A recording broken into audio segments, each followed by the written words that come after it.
Now, one thing you may have noticed by now is that I haven't been covering the early polygonal games from the beginning of the 90s. Because while certain games like Out of This World and the end of Star Fox do present characters that drift into the realm of the uncanny, most games like Alone in the Dark featured humans and creatures that landed more in the ballpark of complex origami than anything else. But in the earliest polygonal games, characters were blocky to the point of being cartoonish, with movements that were often laughably janky.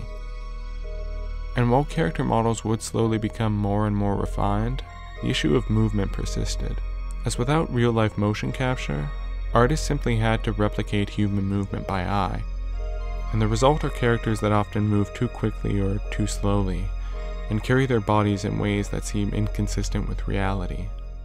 Because try as developers might, it's incredibly difficult to replicate organic motion without access to real-world data designed to take into account all the subtleties of muscle and weight that actually determine human movement. And this shows in many games, as you would never see people running, falling, or slapping in real life the way they do in GoldenEye 64. Our bodies have a very complex internal logic to them, and you can only realistically do so much to imitate that convincingly.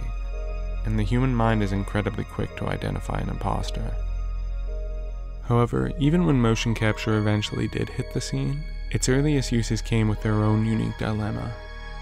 There's something kind of off-putting about seeing fake, digitized characters performing fluent, lifelike motion, an inhuman juxtaposition between their normal, everyday movement and their manufactured, rubbery skin and wild, flapping puppet mouths. This effect is at its most extreme in games like Thief the Dark Project, because while the devs at Looking Glass Studios were pioneers for using motion capture on in-game NPCs, they were a solid decade too early for facial motion capture, leaving the characters with static, inanimate faces. There's something very disconcerting about hearing a character yell at you, with zero actual visual indication that they're doing so.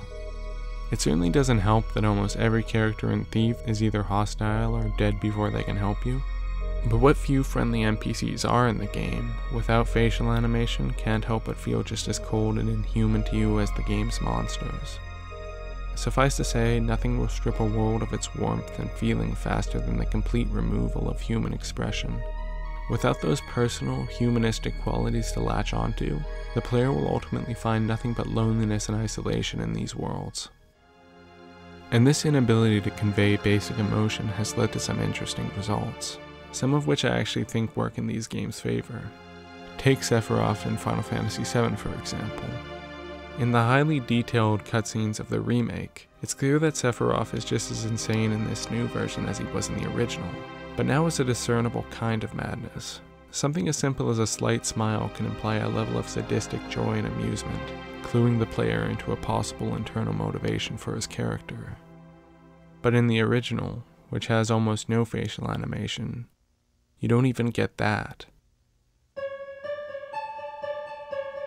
Sephiroth's static face reveals nothing, almost like his thoughts and emotions are beyond our recognition or understanding. When Sephiroth murders an entire village, without being given any facial cues, you could only imagine what dark, perverted intentions are running through his mind. And you can't appeal to his emotion or reason because he has none. He's just impossible to relate to in this version. And that makes him all the more frightening. And this isn't necessarily better than what we got in the remake, but it does change the character in a way that makes this incarnation feel distinct. And from a mid-90s perspective, I actually think Squaresoft was smart to keep most of the faces unchanging. It trusts that you'll be able to decipher the emotions of the characters through the context of the moment, rather than through forced, ungodly facial animations, which is itself a whole can of worms we'll get into soon enough.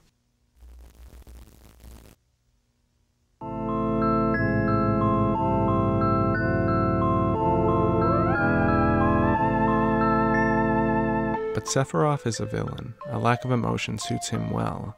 Where things really get weird is when you see the same principle applied to characters you hypothetically should be relating to. For example, it's a very bizarre experience running into friendly NPCs in Elder Scrolls Daggerfall.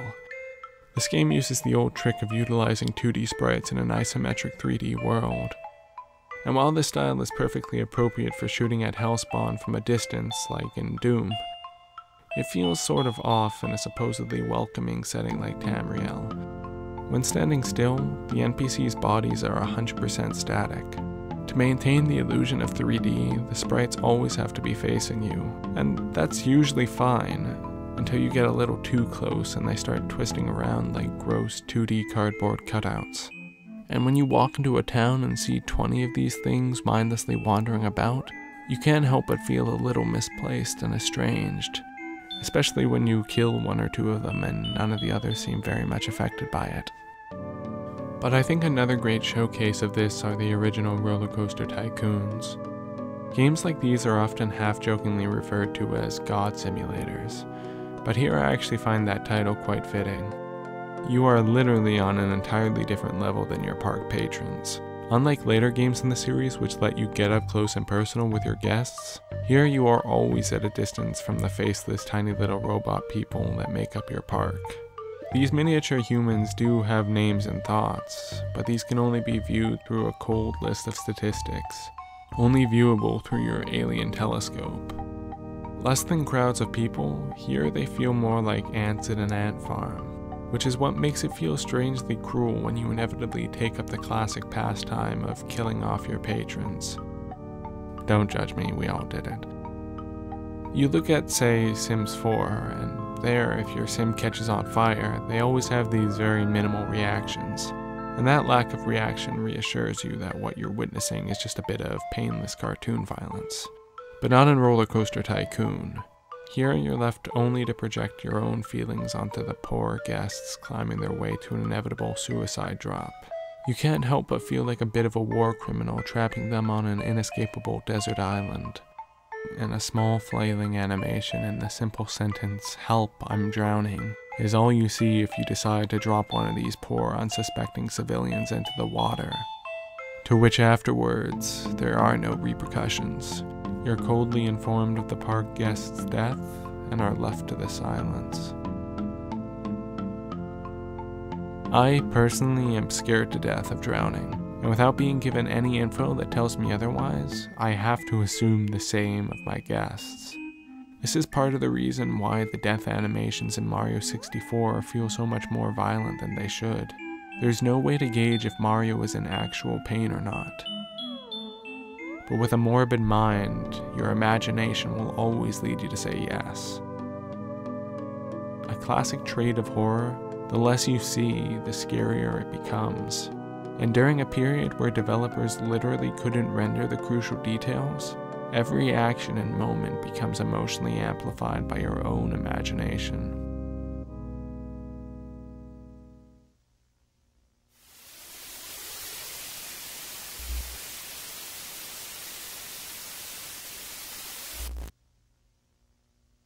But feeling disconnected from the game's characters is just part of the equation. Sometimes, you don't even have that.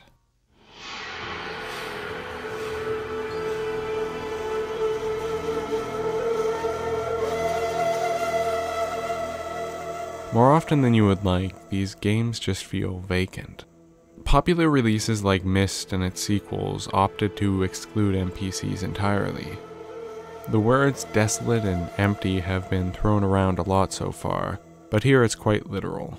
As outside of the odd FMV hologram, you are essentially the only living creature on this hidden island, making exploration in the Myst games feel oddly somber and destitute. They almost make you wish that a blocky GoldenEye NPC would come along, for no other reason than to reassure you that you're not alone. But even in worlds occupied by NPCs, there's often the issue of scale, which creates its own sense of desolation. Games that are huge but sparsely populated. And this is a problem for many games with large procedurally generated maps like Daggerfall. If you were to walk across the entire map of this game on foot, it would take you well over 60 hours, leaving you an endless desert of untouched space and stock assets. In this emptiness, everything feels still and disembodied, and even the appearance of a single vague outline on the horizon can feel ominous and threatening. The huge stretches of empty space that lie between the established towns and dungeons feel downright oppressive in their magnitude, a feeling akin to being lost at sea or in outer space, a sense that is perhaps a bit more appropriate in the original Fallout, where the map is a literal post-apocalyptic wasteland. There's a real daunting feeling you get leaving a settlement and venturing off into the overworld. The map feels so void of any unique sights or assets, you almost feel like you're the only person who have ever set foot upon the land you're exploring. Like, in this giant world, how do I know I'm not the only person to have ever stood on this tiny hill in the middle of nowhere? It's a lonely thought, but it's fitting. These lands feel inhospitable, untouched by the developers or any other living thing. Procedurally generated, it's essentially synthetic space created by nothing but artificial intelligence, devoid of any human touch or craftsmanship. Find yourself lost in the most obscure reaches of these maps, and it's nothing but you and the machine. Thematically speaking though, a handful of games actually benefited from this kind of untouched quality. A good example is Tomb Raider, where you're meant to be exploring forgotten tombs and cities that have been left undisturbed for centuries. The endless cave and cavern spaces you explore are so dulling that when you actually find something special and handcrafted, something that the developers wanted you to see, it prompts a genuine childlike sense of discovery. And this bland quality often comes down to the overuse of muddy textures. But textures aren't always dull or generic. Sometimes they're just dated to the point of being incomprehensible. For example, what are these textures from Thief supposed to be exactly? Unlike other lavish and discernible surfaces in the same map, some of these textures are just difficult to conceptualize.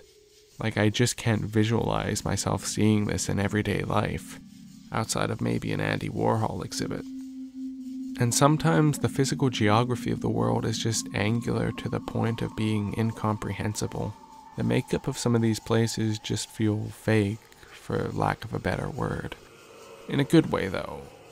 Suffice to say, much like how the denizens of these worlds often feel like imitations, so too do the worlds themselves.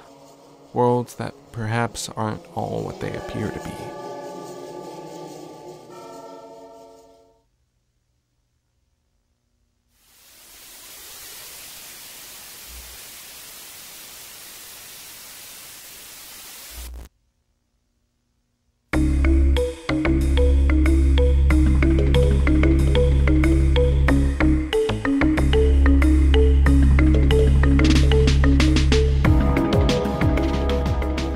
We're now on to the final part of episode 2.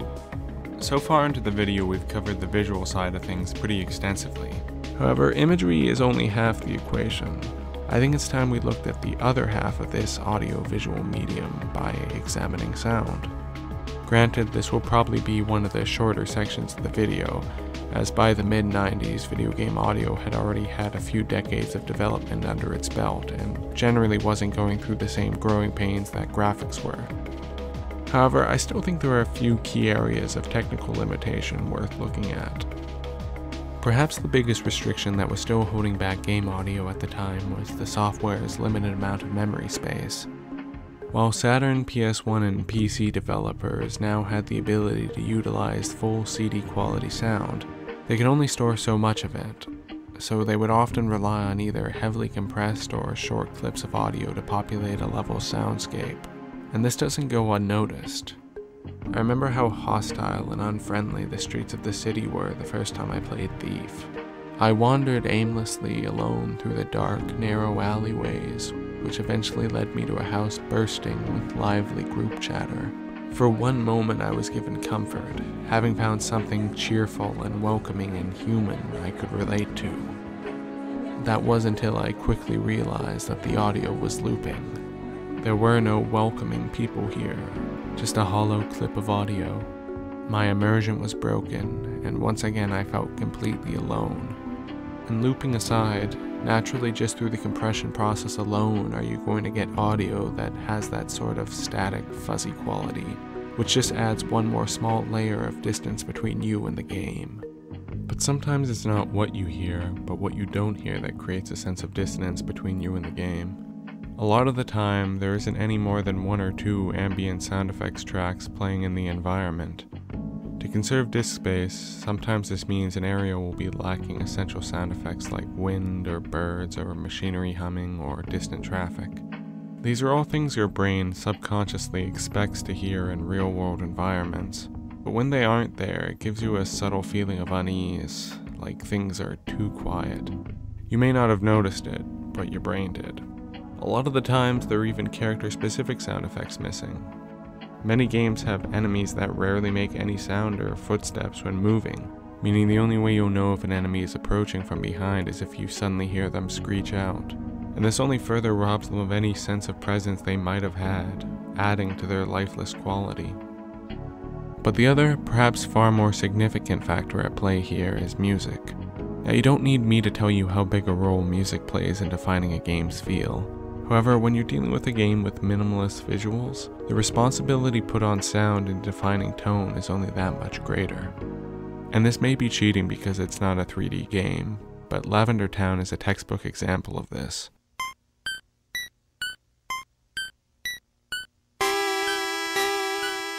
The haunted town in Pokemon Red and Blue visually looks nearly identical to every other city in the game, sharing all of the same sprites and resources. So there's essentially nothing in Lavender Town's design to communicate that anything is wrong with this place.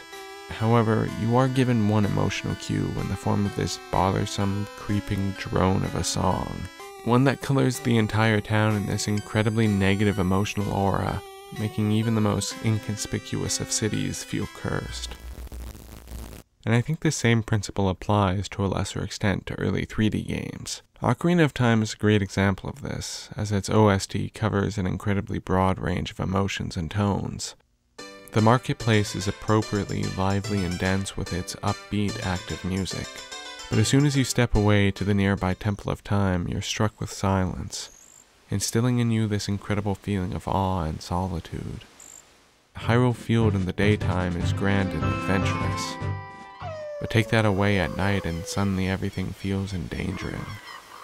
Kakariko Village is the very definition of homey and peaceful, whereas the 5 temples are the exact opposite. Just due to the music alone, these dungeons feel suffocating, like you're trapped in a dark tomb housing a great ancient evil, one that's been unseen for centuries. Something you feel even in the more aesthetically mild dungeons. Music defines mood, especially when the visuals fail to do so themselves.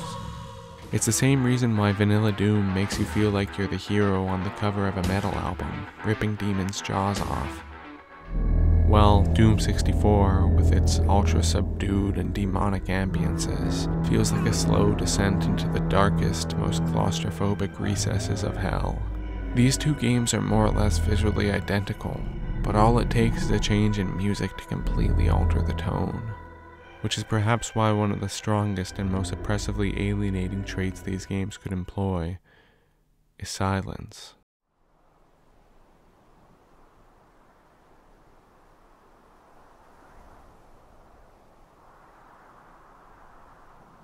In the world of audio, silence is the ultimate expression of ambiguity and mystique. Deprived of context through the lack of music and sound effects, and what's left is only what you see and project yourself. And sometimes in that silence, you'll be struck by just how inhospitable and unwelcoming these places really are.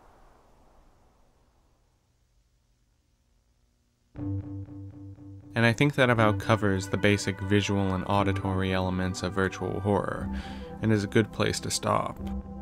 However, there's a much deeper, more visceral side to this phenomenon that we've yet to examine, so stick around for the final episode.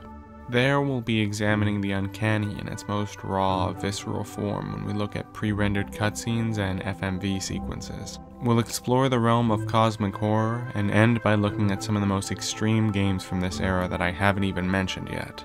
So, stay tuned for more.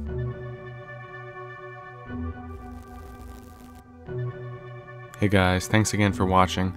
If you haven't already, make sure to subscribe to get informed on future video essays coming soon, including episode 3 of this series. Thanks again and stay tuned.